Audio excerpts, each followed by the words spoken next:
side if they stick to their guns on this. Well, and don't forget as well, like, it's not like these are super overly champion dependent drafts, right? I mean, we're going to see the Kiana come through, but like, we can still, you know, Nocturne can substitute out for something like the Set. We've seen the Akali come out for Kareem as well. They can still play this assassin style, and even Silas to a certain extent can fit in that role. So I think you've still got a lot of stylistic choices that OMG can kind of flex about with here if they want to go back towards this heavy style, mechanically intense team composition. For RNG though, you can kind of see they were like, we don't like this Kiana, we don't like what you did with it. And Kareem honestly looks so damn good on it, consistently finding gaps in RNG's vision to make the plays happen.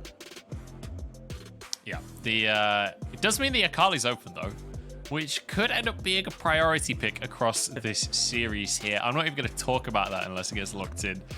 With the Set banned away as well, I think that's just becoming one of those really, really high priority bans. But Nocturne has made it through the bans once again. So very likely that that's locked in. Also things like the Rumble, very high priority right now. But Nu does commit to the Nocturne once more. So we've got like Lee Sin, Rumble, Set, the Varus that you touched on there, Munchables as well. Like, these are the things I'm looking out for. I mean, Xiaohu put such high priority on it in the last game. I'm not surprised to see it being hovered here again. I think you can go for something like the Rumble and the Lee Sin if you really want to here. Set yourself up with a crazy strong top side of the map, and then look to see how you want to respond, because I imagine here for OMG they're probably going to go back towards something like the Udyr, maybe try and take some support here for Code as well. I know Fresh obviously super high priority, although there is still some picks like the, I know Set's actually taken off the board, so yeah, I think basically going for something like the Thresh here could really work out for OMG.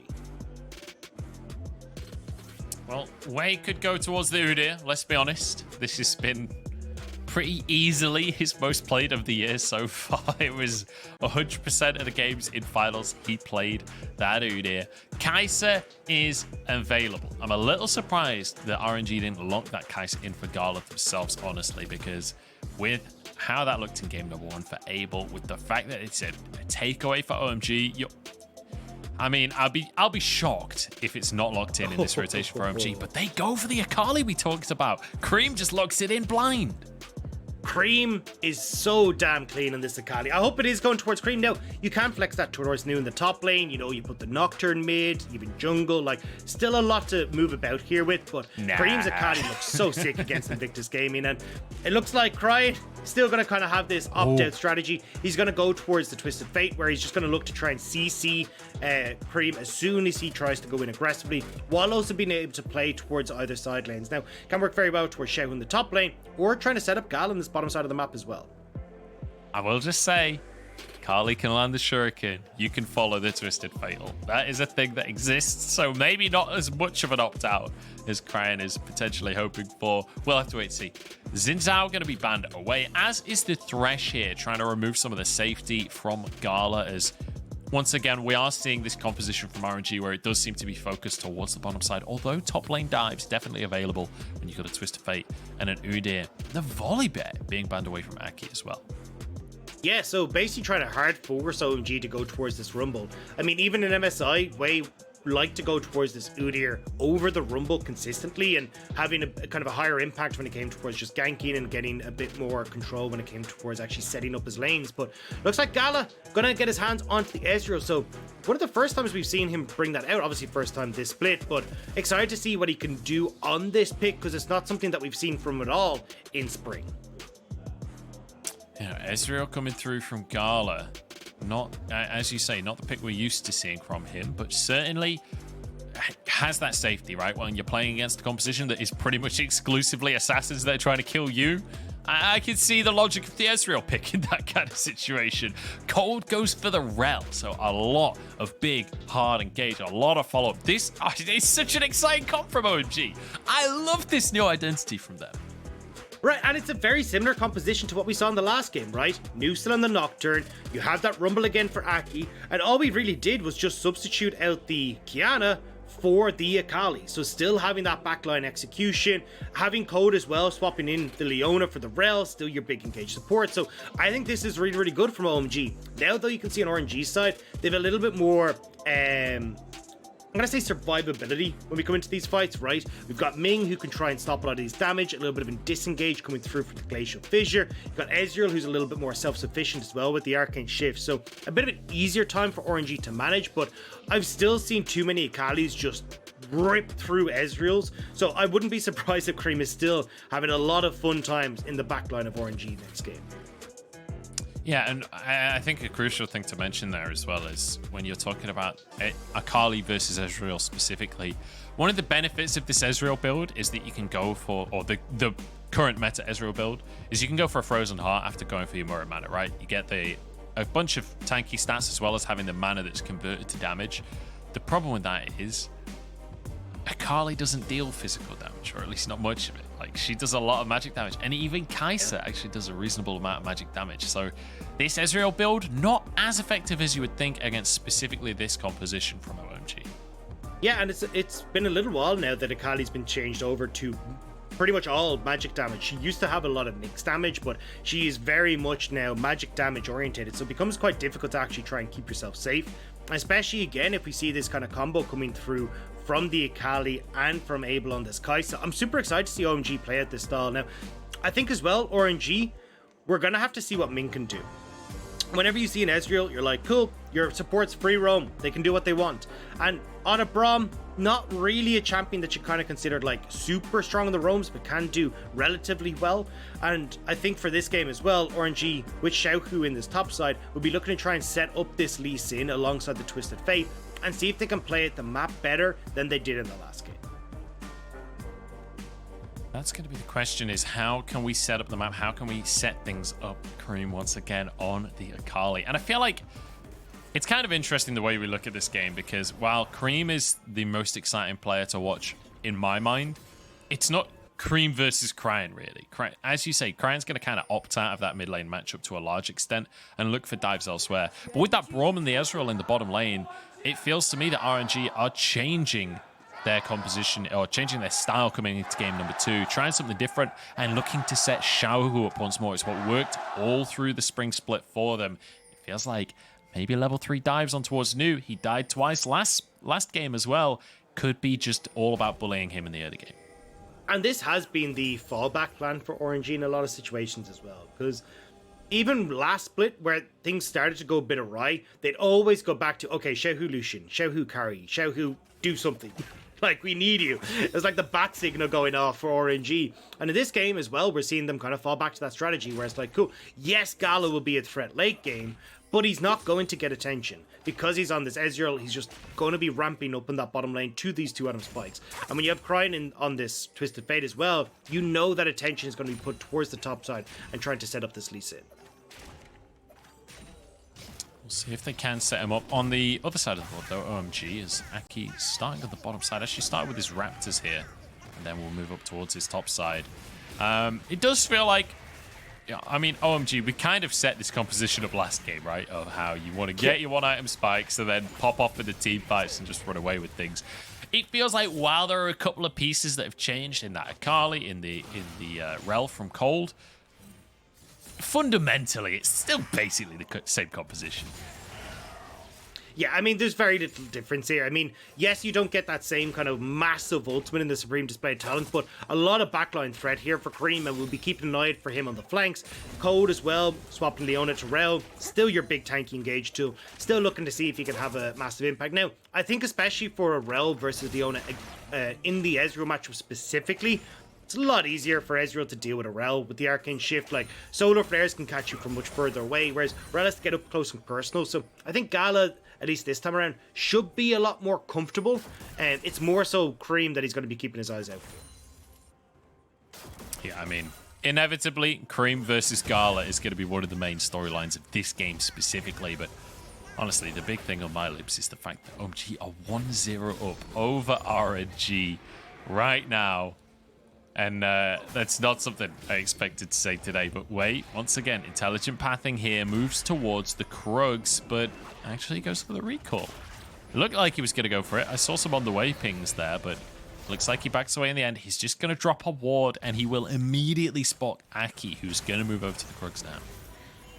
Yeah, so a lot of freedom here, especially for the likes of Xiaohu, to try and punish in this matchup topside. Now, he did an excellent job in the last game. I'm curious to see if he can have a similar performance here, especially his way now knowing, okay, cool, I can move back up towards the topside and look to make some plays. Level 6 still about a minute and a bit off here for the mid laner for RNG, so it will just be the two-man play onto this topside. Yeah, Way's moved up, but clearing the ward. He's going to be spotted, obviously. Goes over to his crooks himself. Aki spots him on the top side, though. Thinks maybe it's a window. Drops a control ward in the jungle of RNG. Now, the first strike coming up in 35 seconds here, Dagda. Do you feel like either team's going to be really trying to push for that? Because the first strike, I think it was like 8 minutes in game number 1. It took a while for either team to really look towards Drakes. Well, with the massive gold lead that OMG have right now, maybe 50 gold. I think they might be able to make... No, realistically, I think the only people that I could probably see go for it here would be like if Abel and Cole can get some good pressure on bot side like you can see now, and maybe you can drift across over to it. But the big issue for OMG is, of course, Cryan going to have full push in this mid lane. He's going to have access to that level 6 soon as well, which means he can always kind of cheat over towards Dragon. So it becomes relatively hard to try and take this as OMG. And it looks like, just off the back of the recall you're seeing coming through from Abel and Cold, Wei is better at soloing out this Dragon as the Udyr. So he's just going to turn towards that and try and pick it up for RNG. Yep, looks like it's just going to be taken by RNG here. In a relatively disappointing lack of blood for the first strike, but at the same time, not surprising, right? Not something that I can say I'm walking away from like shocked that there was no contest here. We talked about how OMG won a spike on one item, but what do you mean? I think aren't all the fans thinking that LPL we can test every dragon, including the first one? Isn't that how it works? That's true. We just always fight. Yeah. I will say, though, there are a lot of LPL teams these days that's really not the case anymore. I feel like the identity of LPL is changing somewhat, where I'd still say the majority of teams, it is a lot of fighting, quite often not necessarily at the right moment. Weird smite there from Aki. Really weird smite. He used a whole spell rotation onto the shield and smited like the last 10 HP of the shield. But I feel like some of the higher tier teams, for example, RNG, are way more intelligent about how they play the game these days. Like, it feels like the game pace in general has slowed down in the LPL.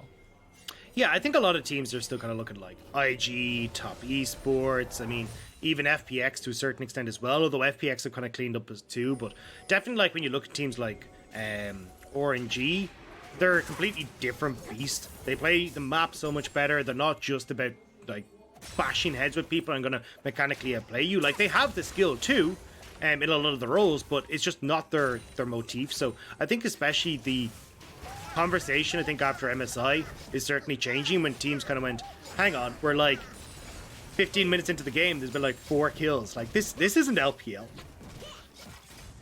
Yeah, it does feel like that a little bit sometimes, but that's okay. It's okay to have different styles of games, guys. Not every game has to be a bloodbath.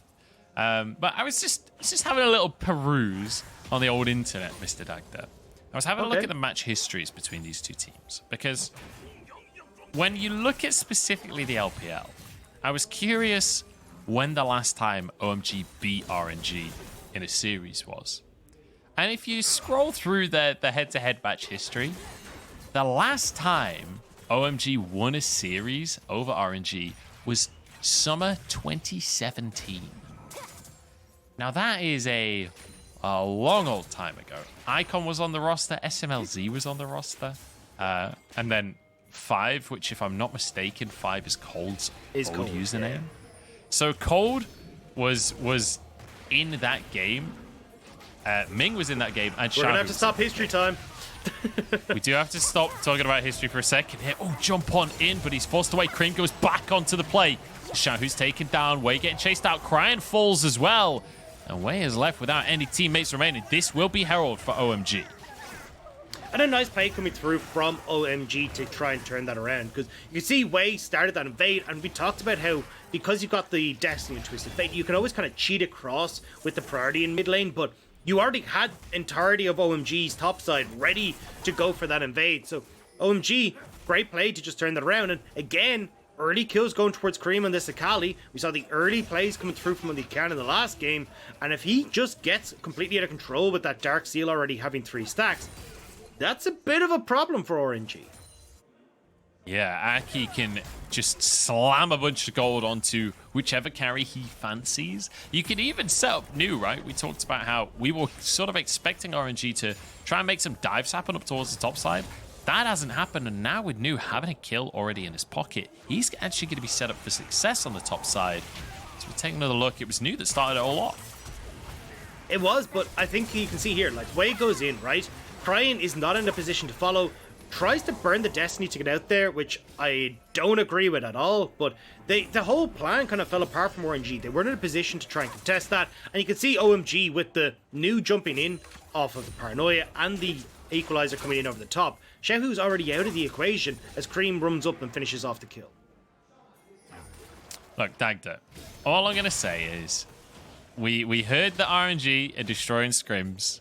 And how many times have we heard rumors of scrim results that have just been completely unfruitful? Like, never trust scrim results. We're supposed to be destroying in scrims, and they've been struggling. WE supposed to be terrible in scrims. They're undefeated. I don't think scrims matter anymore. Like, I just give up. I think everyone else is on the same thing. Apparently, WE sucked in scrims like a couple of weeks before LPL, but had got a lot better by the time LPL has started. Is in trouble, question mark. Cream actually might be in trouble as the Braum passive stacking up, but does have the Twilight Shroud. Oh, actually going in onto Cryin. Will walk away with his life, but taking a lot of damage. In the meantime, New has died underneath the tower. I guess we're going to have to wait for a replay to see how that happened. Well, that's the kind of damage we were talking about earlier on. Yeah, I don't think too surprising there. It's just a case of, look, you've got this easy CC to enact. You got the follow-up kick. You got even the E from the Lee Sin to break the spell shield every time New tries to stop it. So it's really hard for New to try and survive these plays underneath the turret. OMG, though, try and make the cross map. They do end up getting this dragon on the bottom side. At least it's something to help them out, but having Xiaohu getting a bit more control on top side is really going to be an issue. And you can see it here. New tries to clear the wave, kick into the wall, straight into just very quick damage turnaround from RNG. He doesn't even have a chance. And that wasn't even a stacked wave. That was just a singular wave coming in from Xiaohu. So they're able to get that done very cleanly, very quickly, I suppose. Just clean execution coming out from RNG. So very nice dive from them.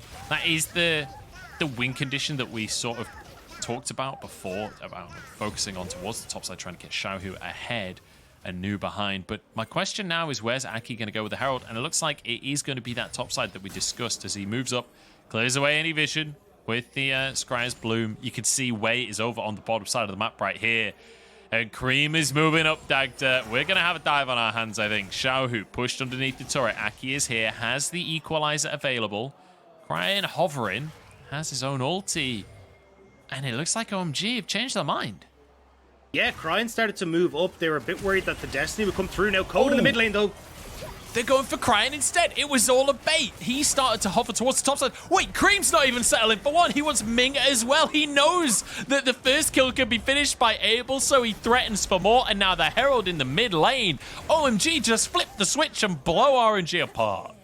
And a big mistake from Cryin there, not respecting that you had that roam coming through from Cold, tries to shove in the wave to punish Cream on the roam, but gets punished himself, and now, OMG, they get that play in mid, and that's a lot of gold going into this Akali, and a nice turnaround play to actually get something out of what RNG had likely shut down.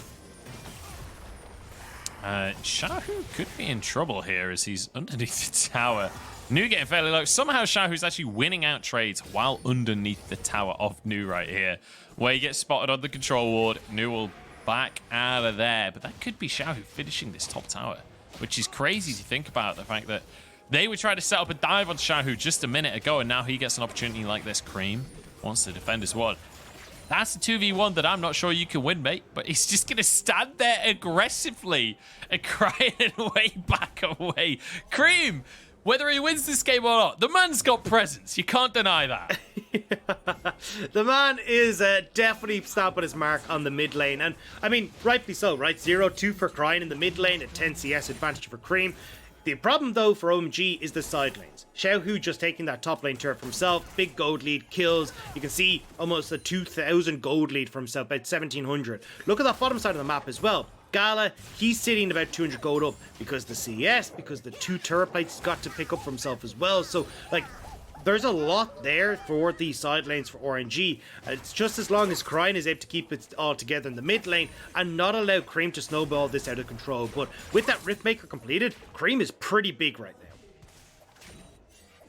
Cream's huge. Cream is going to be able to tear up some fights. We talked about the 1 item spike, Mr. Dagda. Guess what we're seeing coming through here? Aki just finished the Night Harvester. Cream, obviously, we're going to move the items away from your screen just as I begin talking about them. Because we want to point out the fact that Xiaohu got a bunch of plates on the top side. Very exciting. But yeah, Kraken Slayer's there, Riftmaker's there, Night Harvester's there, and we've got the Ankle Breaker up in the top lane as well from New. So feels like this is the moment. In a minute, there's going to be a Drake spawning onto the map as well. This is where OMG, if they are able to, will take over the game.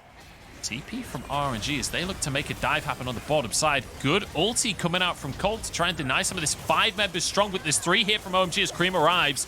But this dive might be a bit more than Cream can actually pull off here. Bit of damage there, but it's 2 kills for RNG. Nice play from RNG. I was a little bit nervous when I saw how deep Crine was going, and you still had a bit of time before Xiaohu arrived, but they're able to juggle the tower aggro well, get the kill. Now, OMG will trade this for the Rift Tower on top side, but this is what we're talking about with RNG, is that they're perfectly happy to just make these side map plays if they know that Aki or the opponent jungler is going to be elsewhere on the map. And the thing is, while we're watching a series like this, you see RNG pull off a dive like this. Look how immaculately clean this is. Even if RNG ends up losing this series, this is the kind of thing as an RNG fan that you can look at and be confident in your team with, because these set plays, this kind of dive, they're just too good. Yeah, and you can see, like, 3 different people take the tower aggro there. Brian starts it off, Zonya's to dip it out. Xiaohu then goes in, gets the kill onto Abel, and he then moves out to allow Wei to take it. They're constantly juggling that just on the edge. Now, OMG trying to see if they can finally crack open this mid lane turret. Will get the charge here, and add a nice bit of gold going into the hands of Cream, and also unlocking Cream from this mid lane. Xiaohu goes for another sort of pseudo dive on the top side as New just not enjoying that matchup at this point. OMG trying to finish off this Drake, and I don't think Crane's going to contest in any way. This will be Aki just smiting that one out. So 2 Drakes now for OMG, but importantly, because of that dive, RNG kind of just deny the fight, right? It feels like RNG are forcing OMG to not have these 5v5s that they want. But this is the thing, right? Is that, like, this is where... Oh, hang on, Cold. I was wrong. Here's the 5v5 they were looking for. Burning flames across the whole team as everyone jumps onto the backline. And Gala is eradicated. Xiaohu tries to answer onto Abel. He will fall. Aki is there, burning away. But Xiaohu is just on top of this fight. In goes Wei to set it up once more. Twisted Fate into the backline. It's a double kill for Wei in the end, and RNG win out the fight. Yeah, Xiaohu was doing so much work in these fights, and that was what I wanted to bring up, was that although we've talked about the item spikes coming through from OMG, this is not the same RNG as last game. They spike in the mid game as well. Divine Sunder for Gala going to do a lot of work. Xiaohu having that Gore Drinker is going to work wonders as well. And this is where RNG are able to find that fight back, with Code going a bit too far and not really having much of the way in follow-up from Cream or Aki. I mean, even New a bit late. We're going to see it here as you get this big engagement from Cold, you get the flash away. I mean, the Arcane Shift and Flash as well, able to keep the Ezreal safe. And yes, you do get able to finish off Gala alongside New, but there's just not enough here to deal now with Xiaohu. I mean, even Cream is out of this fight to a certain extent as well. That's the crazy thing, is they dive on the backline, they finish off both Gala and Ming. It's like, all right, we got 2 kills themselves. They turn around. There's a Lee Sin and a Nudia, both full HP, both tanky as balls. They're like, what are you going to do? Like, you're in a car. You can't kill me. I'm Lee Sin and I've got a Sterix Gauge. There's nothing you can do about this one. Also, want to point out Wei's itemization here, because I think this is one of the most underrated items on this patch right now, which is Abyssal Mask. Abyssal Mask got buffed, so if you CC someone, you do 15% increased damage. That is absolutely... Sorry, your entire team does 15% increase damage. That is absolutely insane. And I think it's why we're seeing, like, you're able to turn around these fights so well, because, like, 15% damage is nuts, especially for some of the low health members on OMG. If you're able to just burst them out, like, one combo rotation from Xiaohu or from Wei because of this item, it's absolutely insane. Look, here's the thing, Dagda. Deathfire Grasp, it was a problematic item, we got rid of it. But AoE Deathfire Grasp, now that's what I'm talking about right there. Nu's going to be able to trade over this top side equalizer used to clear the wave on the bottom side of the map. So OG will grab themselves a little bit of gold, but they are starting to fall behind. It's a similar story to game number 1 here, Dagda, where we saw RNG getting a sizable gold lead in the early game. It was these mid-game fights that turned things around, and once again, Cream is in a fantastic position to be the carry. He has a Dark Seal with 6 stacks, has the Rift Maker, he's got the Blighted Crystal in his pocket as well. So he will be able to pop up in these fights. It's just whether or not they can get through Xiaohu, because it doesn't feel like Gala is the big scary target this time around. It feels like Xiaohu's the guy they've got to focus. I think the bigger issue here as well is that, like, RNG seem to be more comfortable in playing the map this time around. Last time, they were constantly grouping up for the objectives and trying to make sure that they could actually find these fights that I don't think they really needed to. Instead of just playing out through, as we talked about, the extra TP that they had, the fact that they had a Galio in the composition. This time around, though, they're actually playing out these side lanes. Xiaohu could be in trouble here. Cream goes in. The stun is nice. Sonic Wave can't be followed. And in comes Nu from the other side of the map.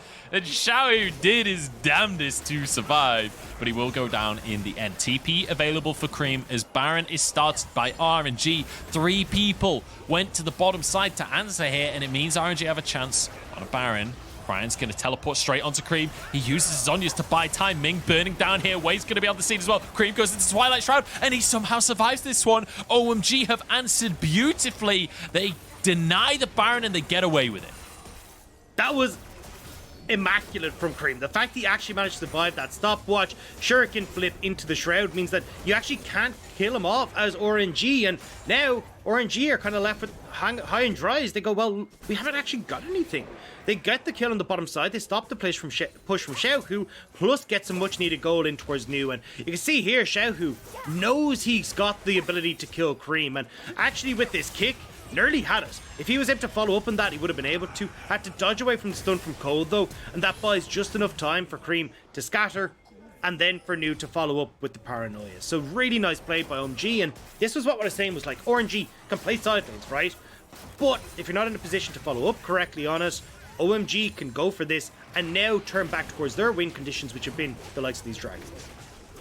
But it is RNG going for this dragon off the back of, you can see a lot of OMG up at the top side. They're trying to get some vision control around Baron. Gala and Ming just going to be hanging around there, making sure vision control isn't completely lost for RNG. It's 6-6 on the scoreboard, but it does feel like there has been more action than that scoreboard represents. It's the same as game 1, where I feel like these games have actually been pretty action-packed and certainly very interesting to watch in terms of the two styles of teams clashing against each other here.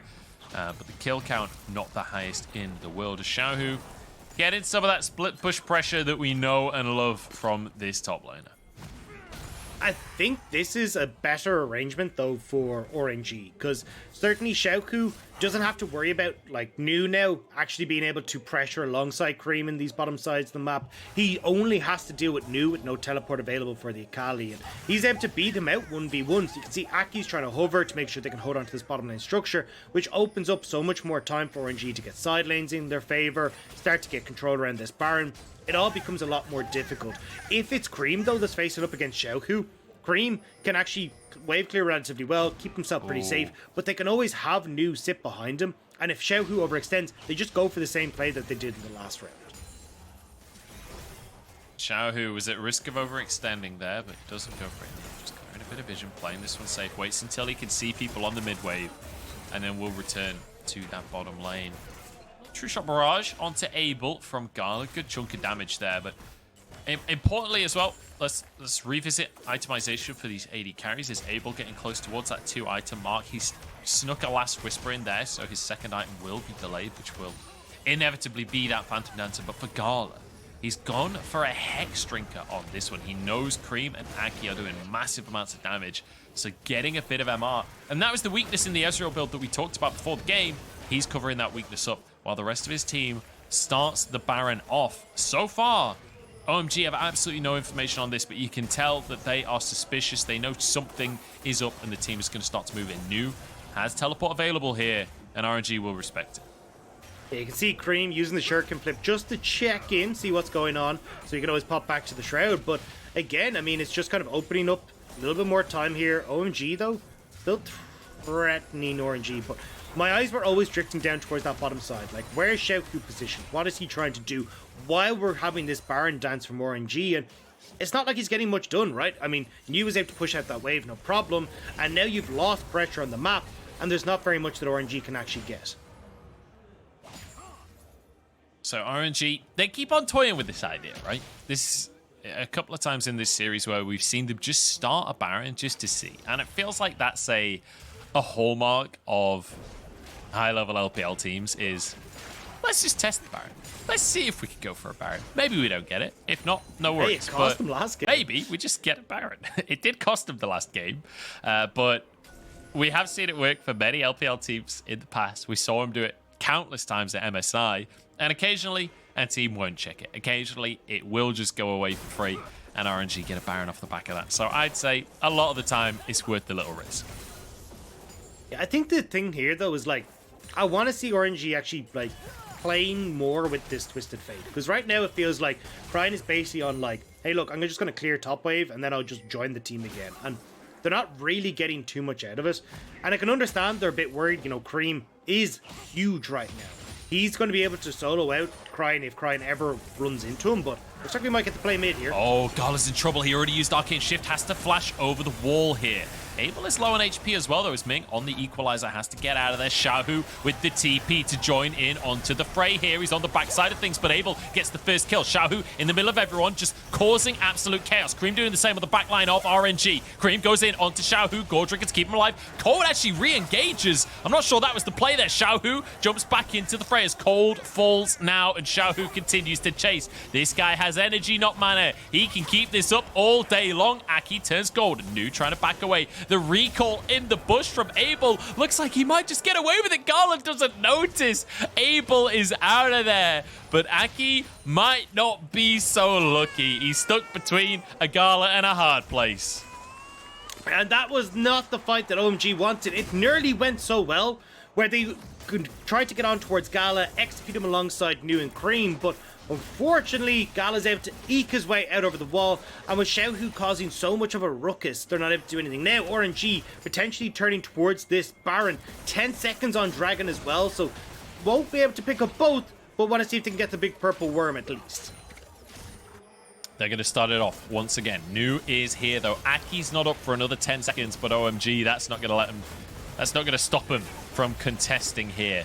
What's will be cleared. 5,000 on the Baron. Cream is here. You've got to keep your eyes on this Akali. Baron getting low. Into the pit goes everybody, but it's Cold just blown up at the start of the fight, and RNG with a massive numbers advantage. Surely this is a fight in the books for them, and they make it look easy. Honestly, just cleaning house with OMG. New doesn't have flash. Inevitably goes down. Gala to take the kill as Cream gets underneath his base, but the Baron is taken. And I think maybe OMG overstretching to contest and might just lose everything off the back of it. Yeah, you can even see RNG should be able to pick up this Dragon as well. Xiaohu's pushing top, see if he can get a turret now. Wei's in behind us. Cream goes for the Zhonya's inside his Twilight Shroud. They can't see him. They don't know where he is. Will flash away. Equalizer comes out. Xiaohu actually dive in the tower. And Cream goes back to his Shuriken. Oh, it's so clean from Cream. He will get chased down and die. But you know what? It looked good. Look, it was a solid attempt. You know, E for effort, or A for effort, or whatever the hell we want to go with it. But still, A for effort, not D for execution at the end of the day. Not exactly going to work out. And look, you can see here, like, Cream goes into the pit, but watch just the defensive maneuvers from RNG. It's like, surround the president, make sure Gala doesn't go down. Ming's body blocking everything coming through. You got the same coming through from Wei. And Gala's just left pretty much untouched. So when this fight does actually devolve into a little bit more spread out, and Gala knows he's safe, then he can Arcane Shift forward, finish off some of these plays alongside Xiaohu, and You're seeing here that like 6-1 and 5, that Maw Morty is completed alongside the Frozen Heart. Gala's insanely tanky, but still dishing out so much damage thanks to this Divine Sunder, as Cold is finding out. Yeah, taking a massive chunk there, and the True Shot Barrage onto Aki as well. And it feels like Cold, you know, he has to be the main engaged tool. In that fight, we just saw Cold got one shot. As soon as he went in, he just got completely blown up. They're not worried about focusing on carries and kind of trying to ignore the rel and allowing some of the CC. They just destroyed Cold as he tried to make the fight happen. Makes things a lot more difficult. Xiaohu flashes in, and this time it's Abel that's one shot. Down goes Cold as well. Xiaohu just healing up. He's doing more healing than the whole team of OMG can do in damage. This is going to be game 2, and RNG are angry, Dagda. They are not happy that they lost their first game back in the LPL, and they've come back to make a statement against OMG. Zonius comes out from Cream here, but he'll be stunned. There's an Everfrost. Twilight Shroud will keep him alive for a second here. Can they finish him off as he gets onto the fountain? It'll be Nu that's the target instead. The target of the vengeance of RNG, who come back strong in game 2. A lot more convincing from RNG as Gala playing out of his mind on this Ezreal. So much protection offered to him from the build, from the rest of the team. And unfortunately, we had all eyes on Cream, but Cream just doesn't have the damage to get through RNG. Beautiful stuff here from RNG, and expected that they would come back and win game number 2. But great to see that against a similar composition from OMG, they lost game 1.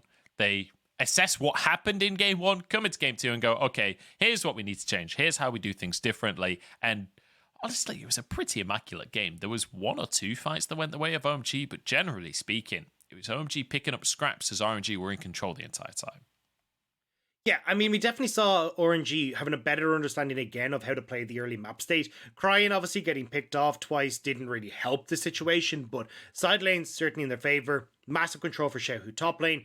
Gal as well, we talked about having the CS lead and also getting those early turret plates. So these were the 2 big carries that were set up for these fights. And we can see Xiaohu on this Lee Sin had like hysterics completed well before everyone else's second item. So he's popping off in fights, making sure no one can actually kill him fast enough. And then Gala as well in the back line, super safe with Ming and Wei just kind of playing protect the president. I was trying to figure out what you'd said there. You said his hysterics, but you said it so fast it sounded like hysterics. I was like, oh, yeah. How is he? He's completed Jake. What? I didn't even know that was an item in the game. I didn't even know that was possible. No, it's just anyway.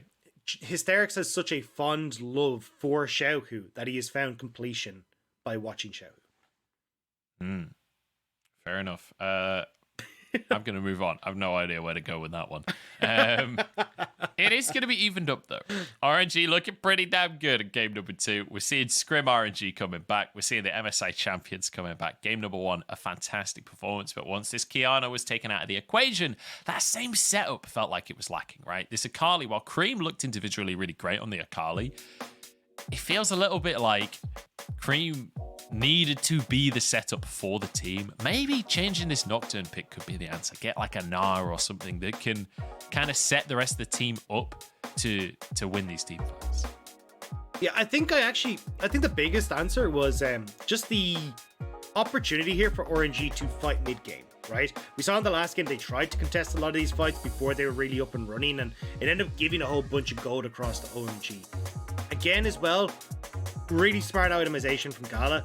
A lot of people kind of go, oh yeah, well, we're going to go towards the Frozen Heart, and then we'll get the Ravenous Hydra and these kind of things in the Ezreal build, but honestly, so much of the core damage from Ezreal is just in the Murrowman and the Divine Sunder. You don't really need more on top of it. It's just kind of nice to have. So I think opting in towards the Malmo Mortius, although taking his damage down, meant that he had so much survivability, it became really difficult for Cream to have the impact that we were expecting from him. So I think there was a couple of things there from RNG that really went their way and just shut down the ability for OMG to have the same outright performance that they had last game.